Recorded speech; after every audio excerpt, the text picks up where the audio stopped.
I hated school. The idea of sitting in a classroom and regurgitating information, it felt really, really boring.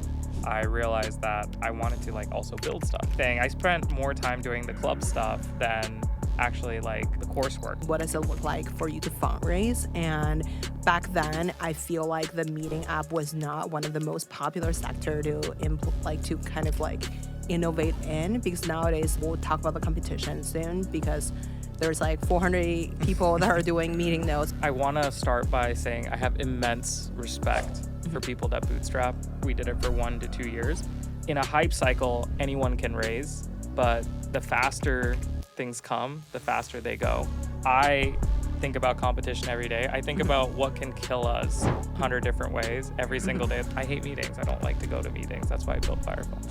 Hi, everyone. Welcome to Venture with Grace. Oh, okay. Sorry. Hi, Krish. Welcome to Venture with Grace. I'm so sorry because I've never done real life podcast before. And then lately StreamYard has all kind of issue. Don't worry about the Instagram. It's just literally not worth it. And then there's so much connectivity issues. Sorry, StreamYard, but StreamYard, God, please let us, live and stuff. But I just want to say, first of all, I'm so glad that you're here in person, because obviously you look so AI'd. I just want to say that. Okay. Yeah, I just want to say you're very your entire feature are very, very sharp and clear and stuff like that. Okay, so let's start with personal growth, right? You have worked as a founder, and then you have worked in product management in various different roles from Workday to Microsoft before you started your own company. What are some core career lessons that you've learned early on in your career kind of shape you into who you are today? Even before career, I think starting with school was really important for me, because I hated school. I did not want to sit inside a classroom. I wanted to, every time that my parents dropped me off, I would run outside and scream and say I don't want to go to school. And I always felt like school was a prison. It's not that I didn't like learning. I had great teachers. I had a great time meeting new friends. But just the idea of sitting in a classroom and regurgitating information, it felt really, really boring. And I didn't feel stimulated. So I always like to build things, actually take things apart. I broke so many things at home. That was my experience. And whenever I went to college, I realized I wanted to also build stuff. And there were a lot of great clubs on campus. There was hackathons on campus. Penn Apps is run at UPenn, is one of the largest hackathons there. There was even a student venture program where you can go be a VC and then invest. So I did everything. I spent more time doing the club stuff than actually the coursework. I mean, I did well in school, graduated top of the class. All that was great. But I always tell my mom the degree was for her, as Asian household. Yeah. But I just hated school. Even to this day, I don't know if I would want my kids to go to college. Wow. I was not a fan of school. But what I learned doing those internships, doing all those stuff, was you learn a lot when you're right in the mix of things. So I did several internships growing up, and then I also worked on a couple startup ideas with MBAs that were a little bit older, and I learned a lot on what not to do, what to do, and that kind of gave me my formative experience. After Penn, I went off to Microsoft, spent a year there, just about a year, and amazing company. It was on the up around that time in 2016, but I felt like I wanted to do something more than the traditional 9 to 5. I knew early on that I wasn't built for a 9 to 5. I'll work 100 hours for myself, but I don't want to work 40 hours in a 9 to 5 sort of setting. It felt, again, like a classroom, and ended up leaving Microsoft, moving out to Boston, starting a company with Sam. And then I had one condition with Sam, which was I need to be on the West Coast. I don't want to be in Boston to start a company. So we moved out to San Francisco, started Fireflies just around here. And the rest is history. Yeah, totally. I feel like Fireflies was popping up during the Zoom era, especially I feel like everyone started a Zoom meeting, and then there's a note taker, which I feel like it was so useful, because most people don't really remember what's going on in the meetings, no matter how much notes you're actively taking, and then it makes people feel a lot more presence in the room. Why don't we talk about before we go into the product itself, maybe we could talk about who is on your personal board of advisors when it comes to building a successful company? When we started, it was pre-ChatGPT, 5 years before ChatGPT, right? So AI was just hypothetical at the time. And when we go out to investors, a lot of people's first question is this even possible? Today, it's obvious that with LLMs, you have language understanding and you can build really powerful tools. But back then, we built Fireflies in the natural language era. There was no ChatGPT to like skyrocket our business. But three things really helped when we scaled the business. One was COVID actually made everyone want to use an AI note taker because you're having Zoom exhaustion. You're going 8 meetings back to back and you don't know what you actually remember saying in those meetings. The other one is the transcription technology got significantly better. And then the third was around 2022, ChatGPT and the API came out, which automatically like boosted our product 10x. Like I think in a span of 2 months, we made our product better than what we did in 2 years with the launch of ChatGPT. And we knew from that point on, it's just going to be a race to see who can build the best product.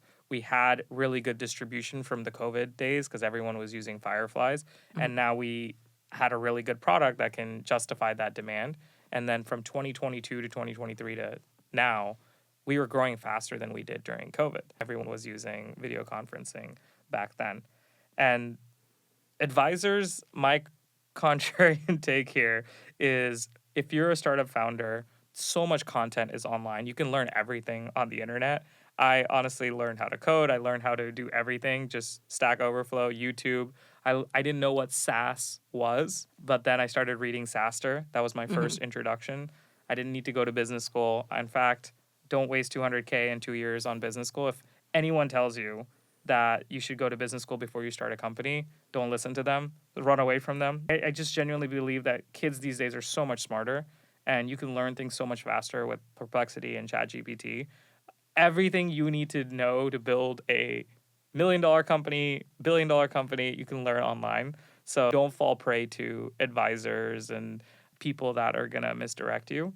I think kids are a lot smarter today. YC, that's a great place, but otherwise, don't waste your time with any of these advisor stuff. For sure. I totally agree with you because I kind of feel like there is definitely particular skill that you could seek out advice for, let's say, for example, sales or like some other like specific subject expertise, but you can't really learn like entrepreneurship as a whole. Like no one's gonna give you like a blueprint or like a map or something. I wanted to quickly say hi to some of the audience comments. Obviously, we're slow, but like I think there's some sort of connectivity issue. But hi, Karen. Okay, so we'll also like edit this afterwards, so everyone relax. But anyway, so I wonder what is one skill that you feel like is matter most important for you as an entrepreneur? Someone that has high agency, that's a self-starter. You don't want to be there constantly nudging, nagging people to do things. When we interview people too, I look at their resume, ask them about a project, ask them about something that they delivered. I ask them how long it took, and then have them tell me if they were to do it again, how would they do it faster? And usually you can tell by the excuses or lessons learned, because you always want to learn. We all make mistakes if you want to learn. But if there are things that can be done in a matter of days, I want something done in 2 days, not 2 weeks or 2 months. And a lot of times, if you're at a big company, something that can take 2 days to finish, it'll take 2 years. And it's just really, really bad. So we always say, like, if you want to be at a place where there's like no bureaucracy, high agency, that's a word I really like using these days because those self-starters are just able to move at lightning speed.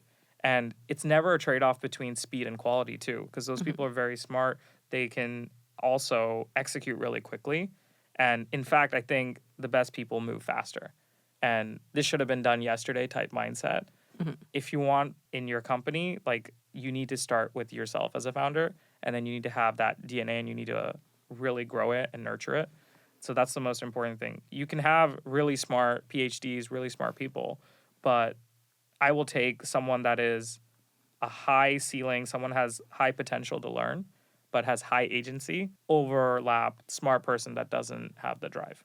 I wonder, so like piggyback on the hiring part. Speaking of hiring, you need to pay them salary. Speaking of salary, you need to think about like fundraising and also like, you know, making money from your own company. I really like your perspective from the past podcast. So I really like your perspective about like you need to depend on yourself instead of like, constantly fundraising to like sustain a company, which I thought was like really impressive that you guys have been like not actively raising for a long time. Why don't we talk about like at the beginning, what does it look like for you to fundraise? And back then, I feel like the meeting app was not one of the most popular sector to to kind of like innovate in, because nowadays we'll talk about the competition soon because there's like 400 people that are doing meeting notes, but obviously Firefly is like very on top of there. But let's start with like the fundraising part, and then we could talk about you know the part of like generating revenue. Yeah. Fundraising, I want to start by saying I have immense respect for people that bootstrap. I know there's some people out there that'll go and dunk on people that bootstrap. Bootstrapping is really hard, and I wish we did that for longer. We did it for 1 to 2 years. You can move fast and still bootstrap in the AI age, but I don't like it when anyone talks crap about people that are bootstrapping. And the other thing is, in a hype cycle, anyone can raise, but the faster things come, the faster they go. There are hundreds of AI tools, SaaS tools, software tools today. It's overwhelming. And yes, we can say AI is amazing, but there's also a bubble, and 90% of these companies may or may not exist. And people are raising money, as much money as they can, as frequently as possible. I think that's a recipe for disaster. That's something we didn't want to do, even during the ZERP era, during 2021, or even during the AI era. We get investors knocking every day, right? So I believe fundraising should be treated like medicine. In right doses, it can be helpful. It can cure the illness. But if you take it too much, you can OD on it. And what I see more often in Silicon Valley, not to harp on Silicon Valley, is people think it's cool to raise funding and then do a big TechCrunch announcement. And that's when the real work starts. That's when you have to actually do all the hard work. That's when you get on the hamster wheel. And I'd like to see the faces of your investors after you raise that $10 billion pre-valuation. What happens when you don't live up to your growth metrics? So I don't buy into all that. Like, there is a time and place for it. When we raised money, initially we took small checks from people that were within our professional network. I actually did not want to take any money from family or parents or friends. We had one friend. I had one friend that gave me a $25,000 check at the time because I had literally a couple weeks before I couldn't make payroll. At the time, we were hiring contractors. We were doing whatever we could to make things work. And we were just catching up, but that friend's $25K check now is worth like $1.5 million. So great ROI for him, but I didn't want that risk of if things didn't work out. I didn't want like friends or family to get impacted. So I have a golden rule: never mix friends and family with business. So we took these small checks, and then eventually in 2019, we realized, hey, we need to give this product out for free. We need to hyperscale. We need to build out the infrastructure. We can't just be piecing things together with contractors. We have to actually build an in-house team, and we're going to have to spend money to make money, right? So we ended up raising our seed round partners. They did a 4.5 million seed. In that round, there was some really amazing angels that came in. We had the CEO of Segment, which is a company I really respect, the chief product officer, April, from Slack, folks that were early at Salesforce, Dropbox, all these PLG companies that I really admired. That was really cool.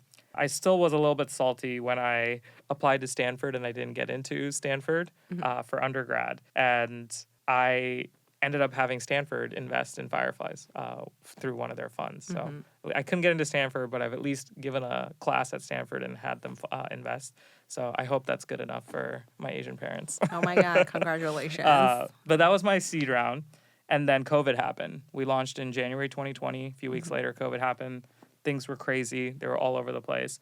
We ended up raising our Series A at the end of 2020, early 2021. That was Khosla Ventures. Vinod Khosla and team, they came on. They were very forward-looking. One of the main reasons as well was I really liked what Vinod said when he said 70% of VCs add no value and add negative value. I'm like, he gets it, like, and I respect this. And they're very big on long-term bets. And at the time, the AI meeting space was not obvious. So kudos to them. They like took that leap of faith, did the Series A just as we were taking off. And I think it was transformational when Vinod was able to get us early access to OpenAI, like without me even asking, introed me to like Sam Altman. We got that set up, and then our product just got infinitely better. So fundraising definitely had a great impact on our business. If I was building an enterprise business where I could have bootstrapped it, I would have done that. But I needed to build a product that is used by millions of people. It's like video streaming, voice AI, which is really expensive. So we needed that capital in order to scale. For sure. I wonder, so you mentioned about like Vinod Khosla introduced you to the OpenAI people. So at the beginning, how did the conversation happen? With OpenAI, there used to be this like monthly dinner that one of our VCs used to host, and I'd meet like people on their team. We'd talk about, hey, the API is going down or it's acting a little wonky, but they were so receptive to feedback. They moved very quickly. And despite being a company that's raised a lot of money, hired a lot of people, they had that DNA of a startup, so they moved very quickly. In fact, in one of their customer advisory sessions, they specifically said, we had Fireflies constantly stretch the limits of our API in the early days. So that was really cool. We were doing so many simultaneous tokens and processing with them. But yeah, they move fast. And we work with Anthropic. We work with a lot of the larger providers. But these companies are just on another level. It's not even like we're application layer, but the infra companies have done something phenomenal. For sure. I wonder, since I guess like that's one of the obviously very phenomenal partnerships, but another one I would say would be like Zoom. So I wonder at the beginning, how did the Zoom conversation started? And do you have outreach, or like did they reach out to you, or how did they become like a, I guess like a very critical partner to you guys? In the early days, there was no partnership. We just started building bots that joined, and it was a gray area. We didn't know if that was allowed or not. And then we started building the bots. And then we spoke with higher ups at Zoom.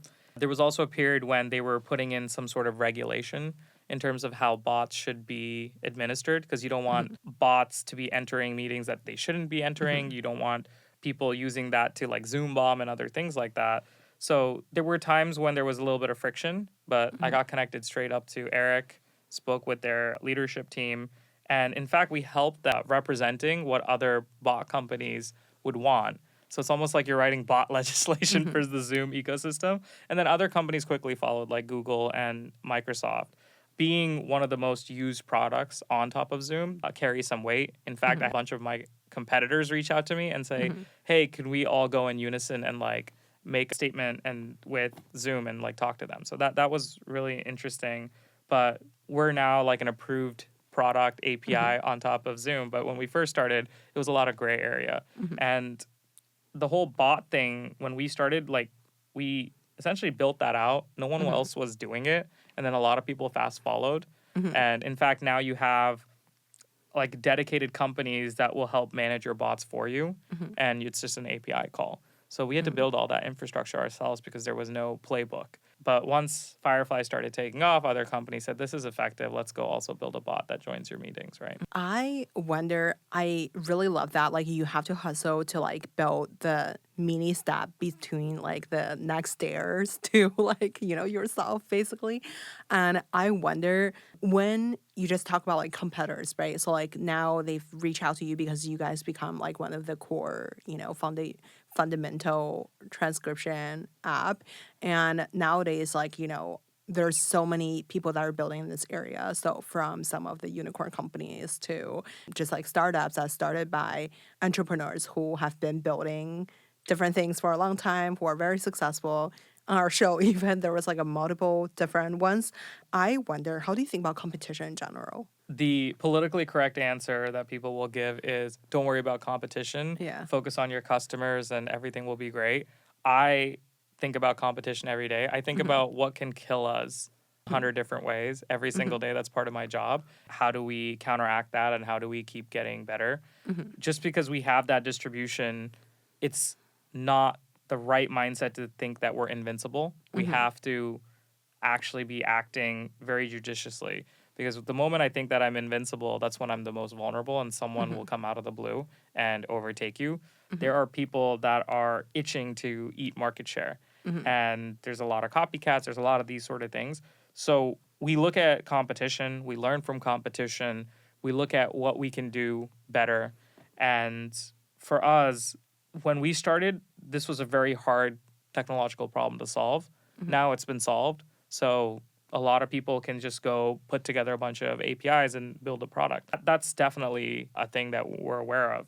So we have to take Fireflies to the next level. AI teammate, the whole Fireflies product, a platform. It's an app store where we have over 200 different apps.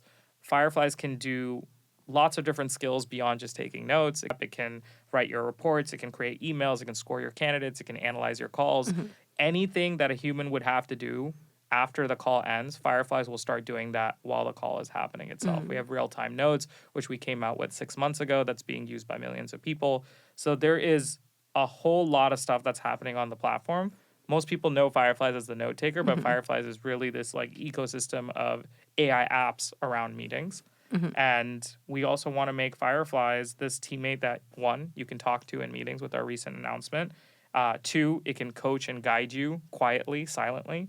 And then three, we'd love for Fireflies to just go take some meetings on your behalf because I hate meetings. I don't like to go to meetings. That's why I built Fireflies. Totally. You said this on a different podcast that like in the future it will be like an agent talk to another agent before we even have a conversation, which I actually like. I feel like a lot of my friends notice that like when they go on Zoom meeting, there may be like literally no one's there, but there's like Fireflies are there. So I wonder, maybe we could talk about like the strategic side of things. So you mentioned that like, you know, you worry about competition.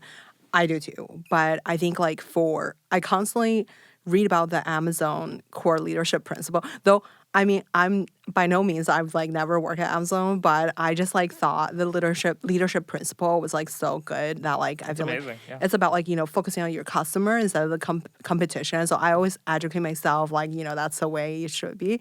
But like I feel like it's really hard to sleep when you're seeing people. I don't fear like the people who are playing the same game as me. I figure like if I play a game, for example, focus on a certain feature of the product or like focus on like a aspect of something that I'm already know that like I could be like an A+ player in that category without even like trying as hard as like most people. So I feel like that's one way to look at like how to approach it.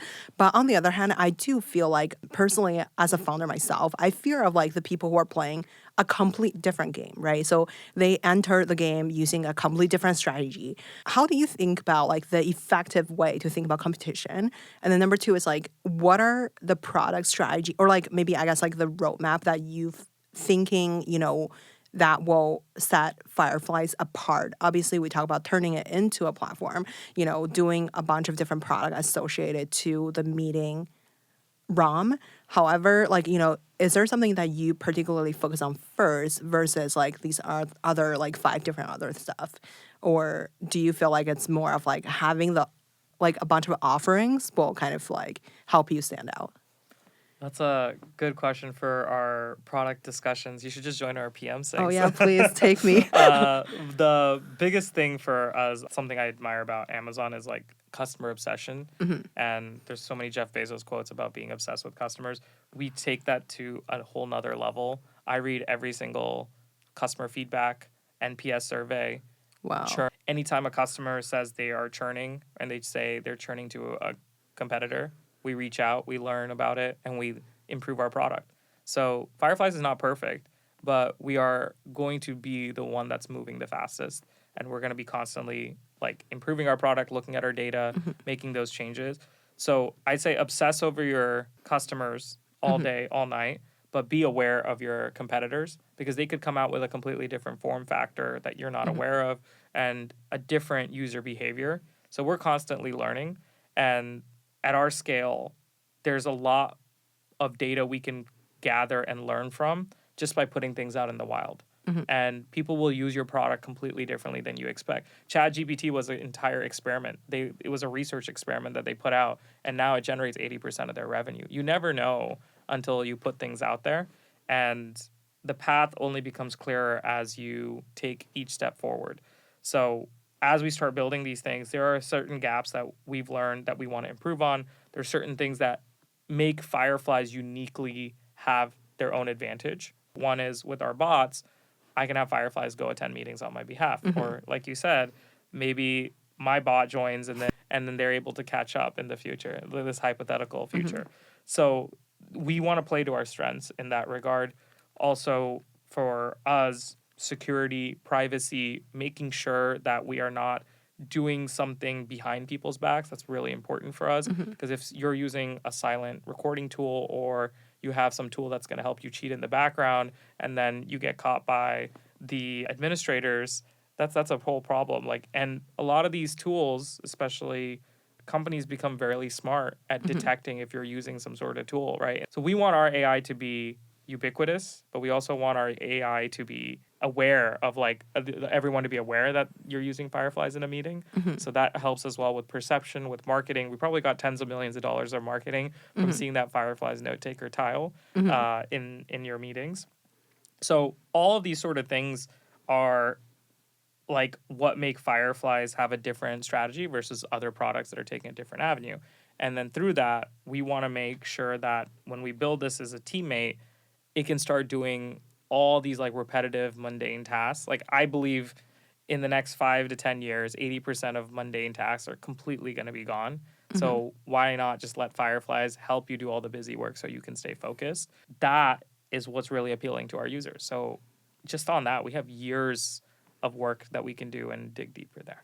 For sure. I wonder, since, as a CEO of a company, you have to think about the product, the team, and building the general strategy for the company. And then there is a component, maybe not as big as like other AI companies, but I guess like the investor aspect, like fundraising, and I guess like generate revenue, like everything considered all together. How do you spend your time every day?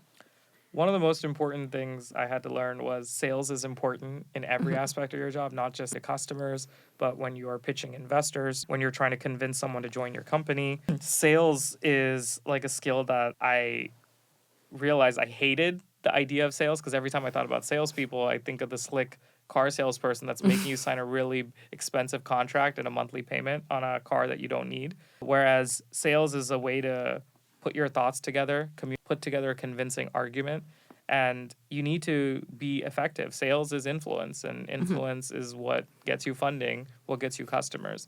So that's on a macro level. You are constantly talking to people. I feel at our scale, and for most startups, even whether you're a 5-person company or a 5,000-person company, almost all problems are people problems, right? If you have a bad product, you need to probably level up your product and design team.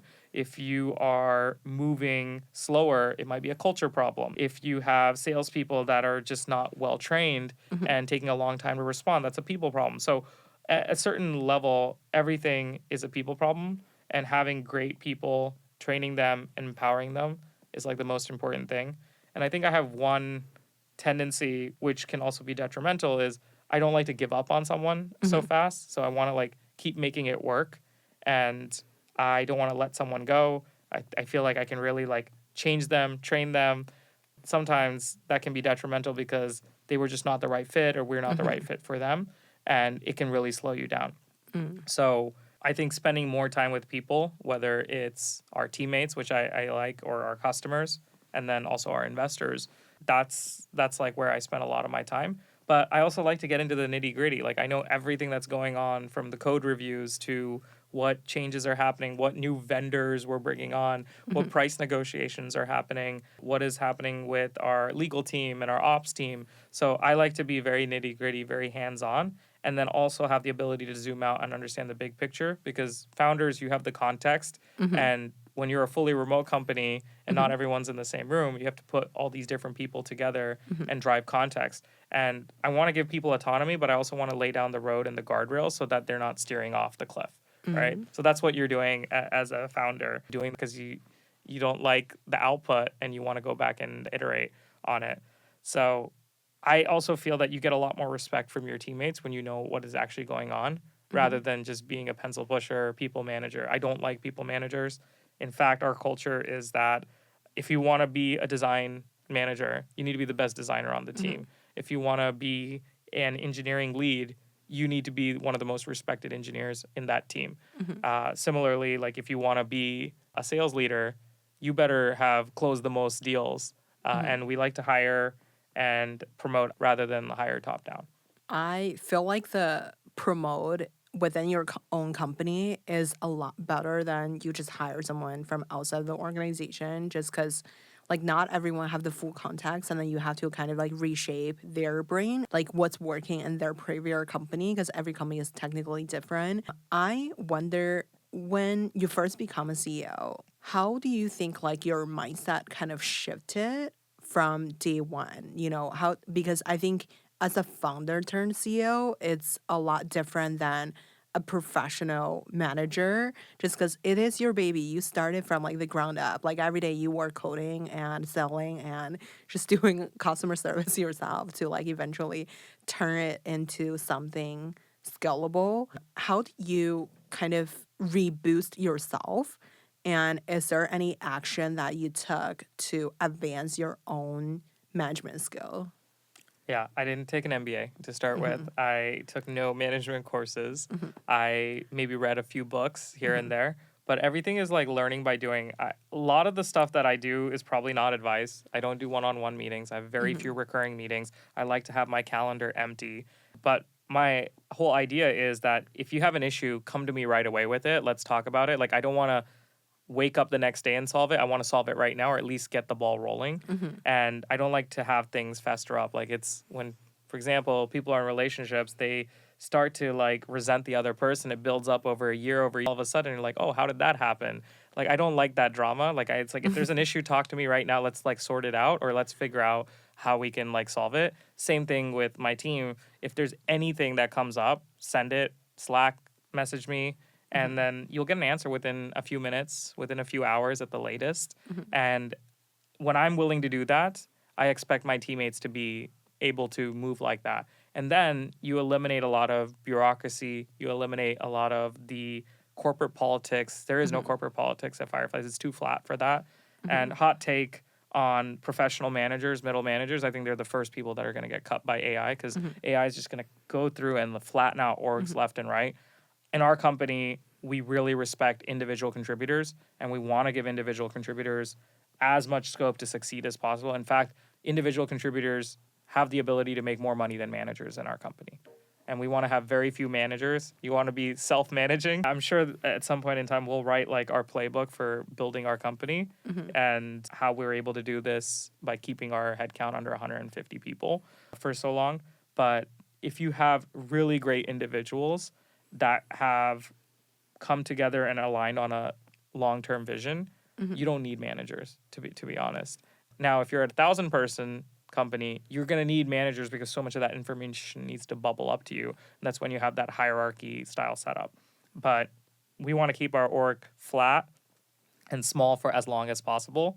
And a lot of these investors these days are saying, I'm just waiting for that next 10-person company that will build the next unicorn, or the next 1-person company that'll build a unicorn. I don't know what that number is, but we wanted to build a unicorn with just a 100-person company, and we were able to do that pretty effectively, breaking all the rules. Yeah.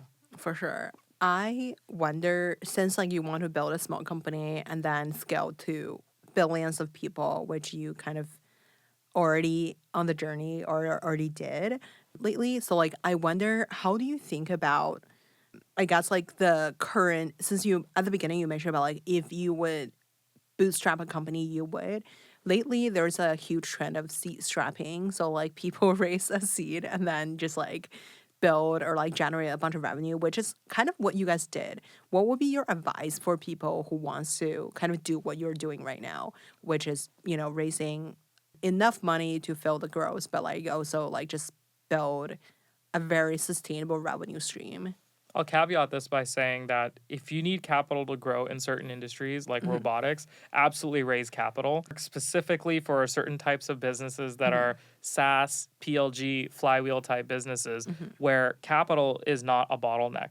At our scale, we've been profitable since 2023. We haven't needed capital since a long time. And when we look at our balance sheet and look at our investments that we need to make, the bottlenecks might be hiring great talent. Bottlenecks might be focusing on the right roadmap, but it's rarely for us capital. But for other companies, they need to spend a lot of money. They need to do a lot. We haven't done any like paid marketing till this year. And that was like another interesting thing, because when I go and talk to other founders, to get just their first 10 customers, they need to spend a lot on paid marketing, enterprise sales reps. And so we don't have any of that. And I'm blessed and fortunate to have a market where we're like that. And instead, we put all of our money into making the product extremely affordable for our users and giving out a really robust free product and letting that be our marketing, right? So freemium is our market. So I do think that if you have the ability to go build a business where you can generate a couple million in revenue with like 4 or 5 people, and I heard recently there was a company that was bootstrapped in 6 months and sold for $80 million, right?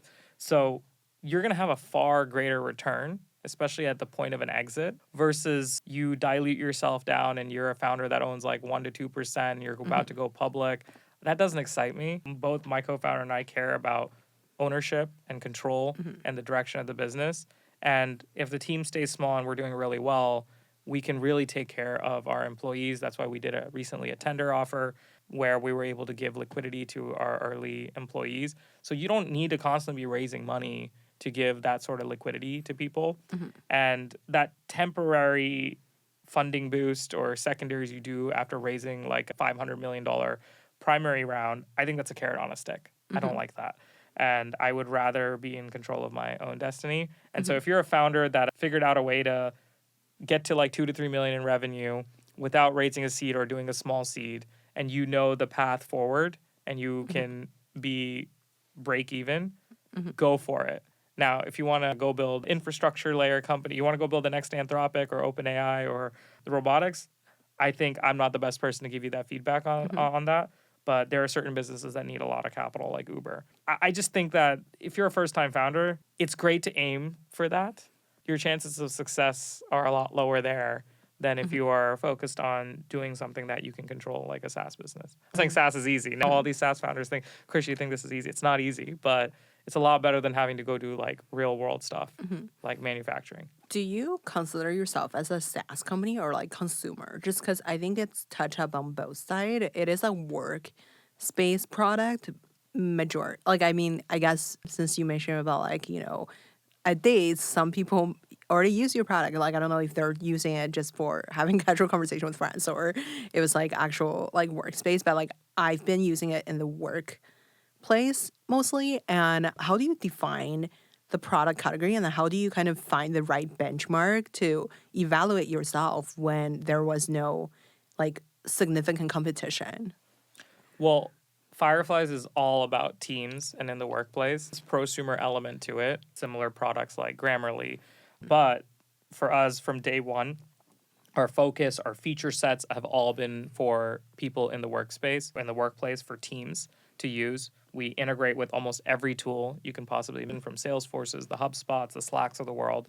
And we wanted to have a rich API. So for people that are in sales and recruiting, ops, product management, project management, all of those sort of stuff, like Fireflies is tailored for that sort of set. It can very easily be used in education by journalists. We have a mobile app for in-person meetings. And we have probably tens of thousands of customers, hundreds of thousands of customers that are prosumers. But the bulk of our revenue, the bulk of our focus has all been on making a great product for teams, from our security to access control features. And I think it's cool that like a lot of individuals are using the product, but we're not going to stop them from using it. But we're not going to go chase like a completely different like use case. Slack had this really good point early on, is they were focused for teams, right, and workspaces and corporations.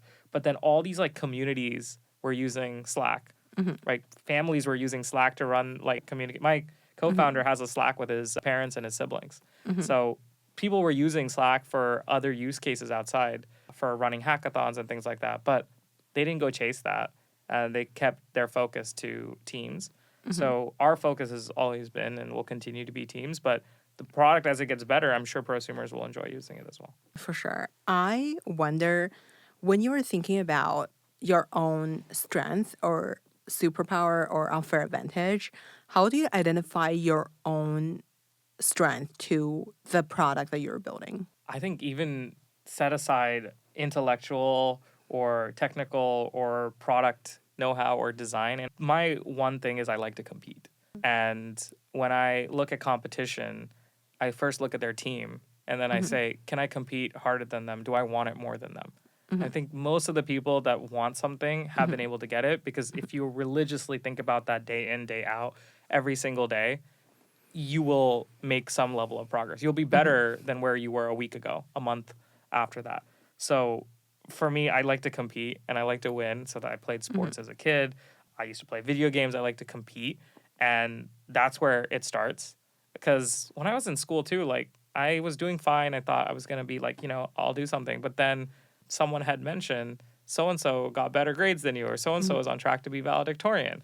And that's lit a fire in me. So I didn't care about the subjects, but I said I'm going to get all A's and I'm going to do really well because I don't want to be that person that's behind. So similarly, when we all compete, and I kind of brought this contagious energy to the entire team, when someone says, hey, we like your product, or I actually think this other product might be a little bit better, that lights a fire under all of our team to want to like move harder and prove people wrong. So my entire life was like just focused on like competing, and there's so many people that have wrote us off, so many people that like didn't believe in us. So both Sam and myself, like everything we've done was like to prove those people wrong. I know that sounds a little petty, but that literally the reason I am where I am today is because I love to compete, and Sam loves to compete, and our team loves to compete.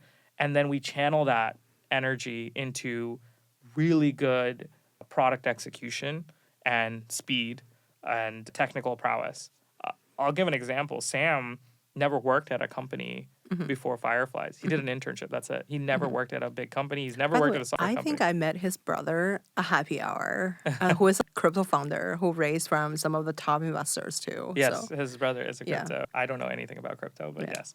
But yeah, he never did. And then he's the CTO, and so many people came to him and said, hey, you need to go get advisors. You need to like talk to people to how are you going to scale this business to millions of users without that? He's like, no, I'll figure it out myself. And I don't think he really got any advice from any ex-founders or ex-CTOs on how to scale a business. Like he figured it out himself. He figured out how to hire smart people. And that sort of like self-sufficiency is the ultimate strength that any leaders can have. And for us, we just love to compete. We love to move fast. And unless it's rocket science or AI PhD research, I think everything can be figured out. And even in my family, I have a lot of doctors in the family. So I'm doing all this like research, right? Asking ChatGPT all these questions, and I go to them. And then, isn't this what causes this? Or like, isn't there some study there? And they're like, I don't know, man. I studied that like 10 years ago. So we just like very much want to learn and figure things out. And to be honest, school doesn't teach you that. It has to come from within, and you have to be in an environment where you just want to be constantly learning.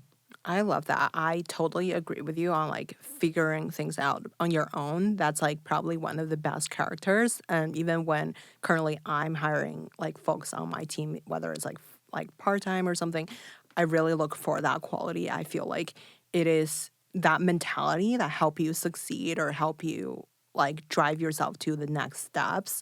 And since like we briefly talk about the competition side of things, I guess like how do you turn that into like a positive mindset? If every day you just like worry, it's probably not going to be so effective.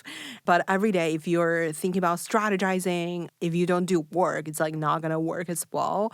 How do you kind of come to a very calm and effective mindset to yourself when you are thinking about competition, since you mentioned that you like to compete, that kind of help you motivate yourself to like, keep going and then also feel confident about your own strategy? Because a lot of times I feel like I felt distracted when I'm seeing, oh, you're doing that, maybe we should like do that. But like on the other hand, I'm like think rationally, like would that make me better as a person or like as a founder myself, or move my general company revenue goal forward? Sometimes, a lot of times it's not. Like it's just like people are doing a trend. But how do you think about turning something that you've seen into effective playbook for yourself? Ultimately, the customers are the judge of what you're building, and are they going to pay for it? Or are they not? So first and foremost, we look at how customers are using our product, what they're saying, what they're requesting. That forms most of our product roadmap. We look at competition. Sometimes they're straight up copycatting, cloning us. Other times they may be coming up with a new, different approach. So there's always things you can learn. We're not arrogant enough to say we're the right way. There's always things we can learn from other products and other companies. Not even direct competitors, but other really cool AI companies, how they're doing their setup or their prompts. It's you can always learn from it. The number one factor, though, is you have to have a belief in how the world will look like and where your product fits into that world. And I was just at the gym this past evening. I checked into my hotel. I landed in SF. I checked in, and then I'm at the gym, and these two people were talking. Two people that were in tech were talking about something, and then I jumped into the conversation. We started having a conversation. They asked me, "What do you do?" I'm like, "Oh, I work at this company called Fireflies." Oh, it's like we use that at our other company. Hey, this new company, my founder is really interested in this other product. What are your thoughts on that? And he asked me the same question. I feel like I see you guys everywhere. Aren't there a lot of competitors? And every time I go home, my dad's like, "Hey, I heard there's another company Oh my God. you guys." So it's Yeah. just every time it's competition here and then competition there. But the point is, you have customers, right? We're not starting from scratch. Good luck if you're trying to build another AI note taker from zero today, yeah. right? There's so much competition. It's like a red ocean. When we started, it was a blue ocean. So we have all these customers. So we want to make those customers really happy. And we want to build other products, other features, and other extensions on our platform that will make them really happy.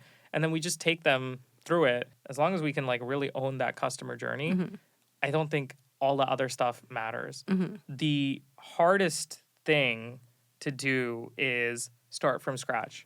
And then when you have a set of customers, do whatever you can to make them really happy and take care of them. That's what makes us build all these things for them today.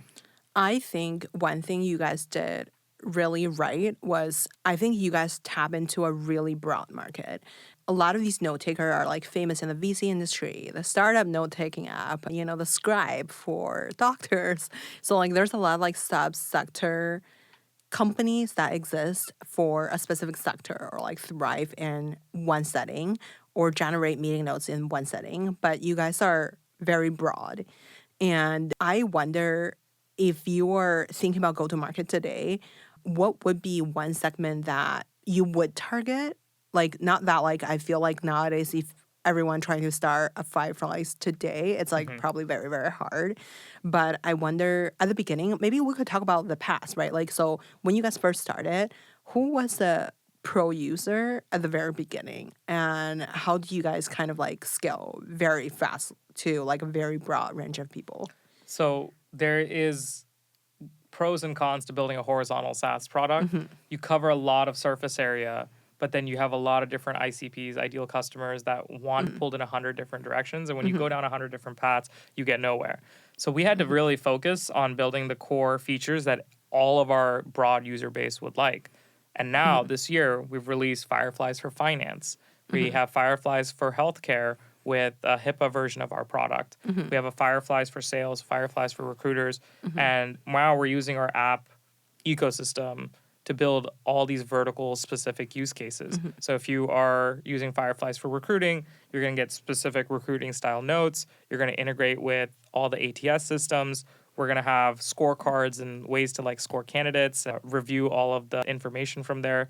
So all of the stuff that we built was more platform. And then now you can build the building blocks. So vertical specific version of Fireflies. So in essence, all these verticals that are on top of the core Fireflies voice infrastructure is, I think each one could be a $1 billion business, right? 100%. Yeah. Some companies have done a really good job with that. You look at Monday.com, they built the core Monday project management, and then now they have all these verticals, Monday.com for sales, Monday for CS. Similar to HubSpot, they built their marketing automation and then their CRM. Now they have HubSpot for customer success and customer support. So we've done the same thing. We said, let's start with the horizontal capability. This is the reason why we needed funding. If you're building a horizontal product, it's really hard. But if you're building a vertical niche SaaS solution, I think that works pretty well because you have one ICP to go market to and sell to.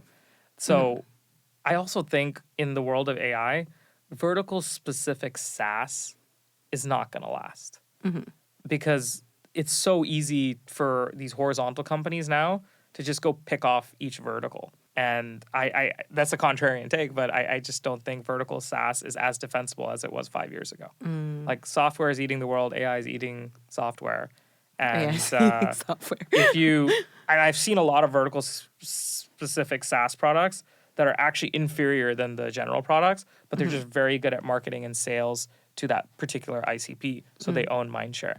The last point I want to make about all these SaaS tools is I'm an AI. You probably use these new AI SaaS tools every single day, but there's way too many. Even for me, like every day there's a new tool, a new update, new product. So even if I can't keep up and you can't keep up, I don't know how like the everyday user is going to be able to keep up with all these tools. There's going to be consolidation. And I absolutely agree that if you have mindshare, if you have distribution, and you have a good product, you have something that 99% of people were not able to cut through the noise.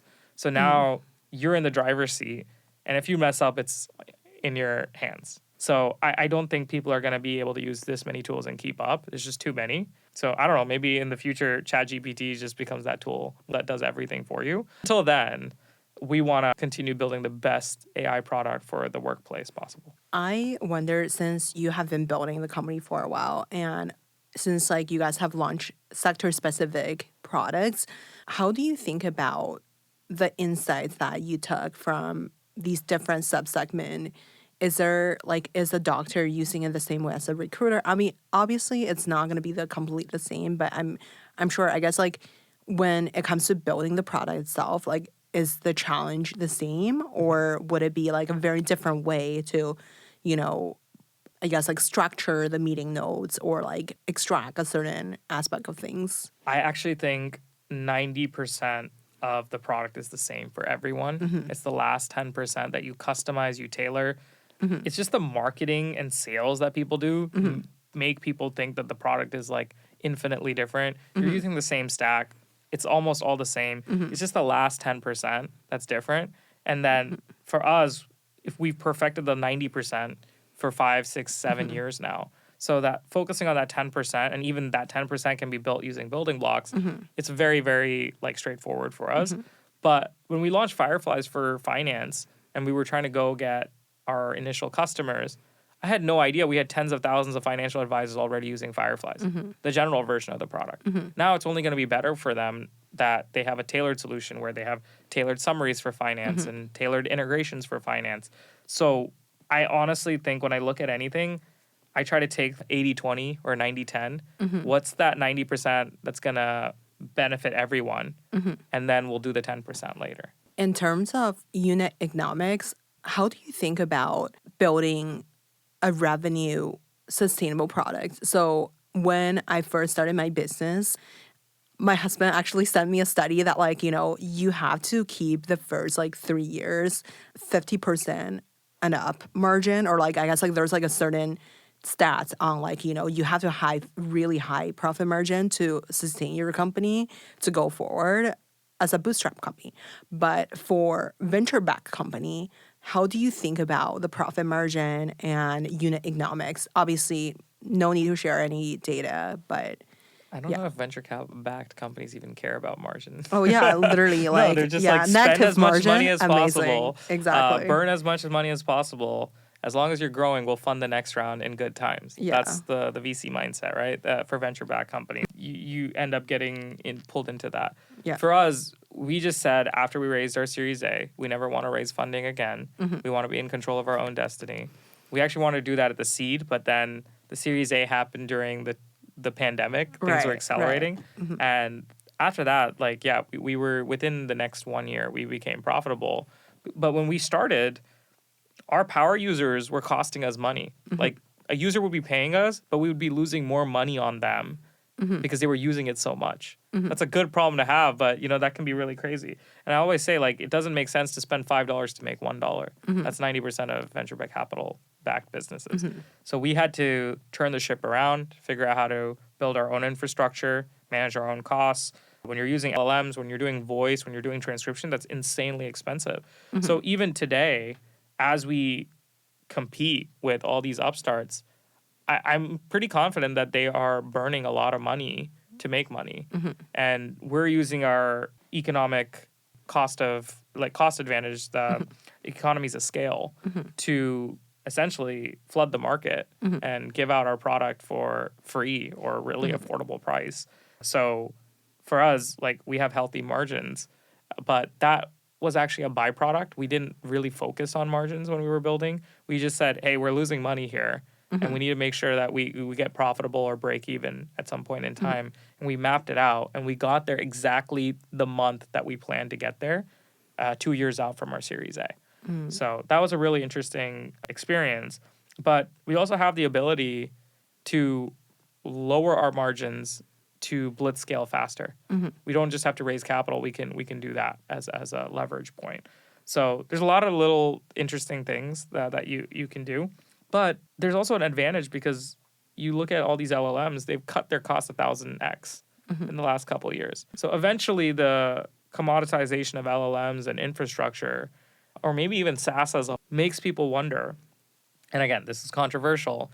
SaaS today has amazing margins, amazing profit margins, gross margins, but will it be like that forever? And if everyone is building SaaS and there's so much abundance of SaaS and SaaS is super cheap and it's a race to the bottom, is SaaS even going to be that differentiated? Like software, is that going to be differentiated? Or say 5 years from now, SaaS is going to be like, oh, do you like Coca-Cola or Pepsi? It's essentially the same thing, different branding, different flavor in a similar can. Well, the former CMO of Pepsi was on our show prior to this, so I would say Pepsi is different. So, but keep going. I mean, Sorry. Pepsi wins in a lot of blind tests, I heard. Yeah. So I don't know. But the thing is, you see in the airline industry or any of the consumer goods industries where the differentiation is very similar. Like why someone pays $30,000 for a handbag versus $30 for a handbag. That's what I'm saying is like, will SaaS get to a point where it's a commodity? Some will say it's already a commodity. And the only difference is you have branding and distribution. Totally. I want to be mindful of the time, but hi, Taz. I want to say whoever comments or like whatever, like, you know, the StreamYard God would like send in the comments. So it's not like all the comments make it to our portal. But okay, so I want to end with a 1 minute fire round for you. What's your favorite book? My favorite book. I've loved The Power of Now. That was a great book that I read in school. And then I've read a lot of books by Simon Sinek. Those were really good. Classic. Yeah. Growing up, I wrote my college essays on his stuff. Wow. And then I met him in person at like the Coastal Summit. And yeah, it was just like full circle. What's your college essay about? I don't know now. It's been like 10 years, but I just remember Start With the Why was like a video I watched. Start So it With was like Why, the TED Talk. And I realized like instead of focusing on what I want to do or how I want to do something, focus on like why I want to do something and then work backwards. And that's how I approach everything in life now. Love that. Who made the biggest impact in your career? In my career, honestly, like every one of the founders that I know, they all watched The Social Network and they all saw like Mark Zuckerberg's like story from dorm room to building a company. And I am obsessed with like the origin stories of like founders. So the Mark Zuckerberg story definitely had a big impact on my journey.